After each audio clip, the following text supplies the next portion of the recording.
Hi everyone. This video will discuss Library Search, the library's new platform for research where you can search all library materials at once. This is one of several videos that the library has available on Library Search. Please check this video's description for links to other videos in the series.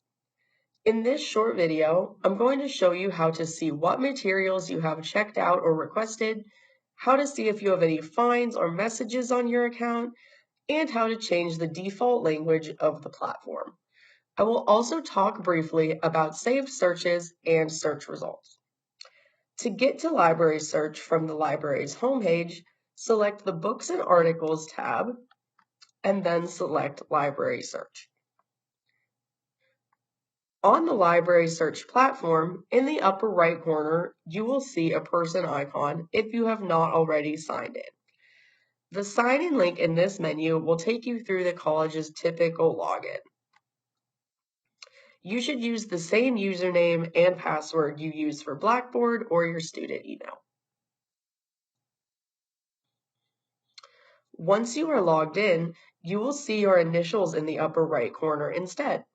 If you click on the circle now, you will get a menu of options. Let's start with My Library Activity, where we can see our loans and requests. Clicking on My Library Activity brings you to a page which shows you all of your information at once. You can see items you have borrowed under loans, any requests you have made, and any fines or fees you have. And you can see more details about any of these things by clicking on the individual links on the left side of the screen. The Loans page will show the title of an item you have checked out, the due date, where you picked it up, and a button to renew your item if it is renewable. You can also press the down arrow on the right to get more information about the loan. The Requests page will show you the titles of any requests that you have. You can request books to be put on hold for you from the Columbus State Library's collection, or you can request books from other institutions using OhioLink.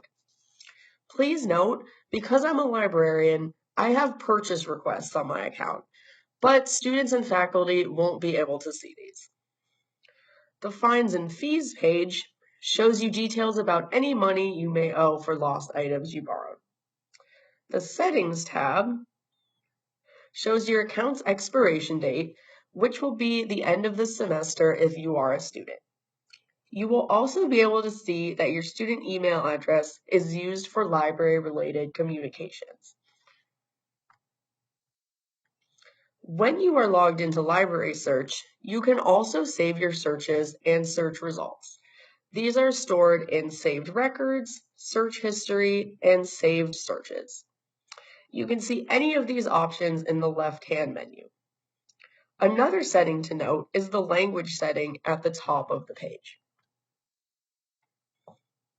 You can change this language to any of the provided options. Changing the language will change many of the menu labels in the system to the selected language, but it will not affect the language of your search results. For example, if I change my language to French, you can see that the system labels have changed, but the title of my borrowed book did not change. That's because the book we have available at the library is in English. If you do use a different language and notice any incorrect translations, please let the library staff know so that we can update them. Also, if your preferred language is not on this list, please let the library know and we will do our best to get it added to the system. So that was a quick look into your library account on our new research platform. If you have any questions, please contact the library via our online chat, email, phone, or always feel welcome to visit us in person. Check out the other videos in this series to learn more about using Library Search to request materials and to do research. Links are available in this video's description. Thank you so much for watching.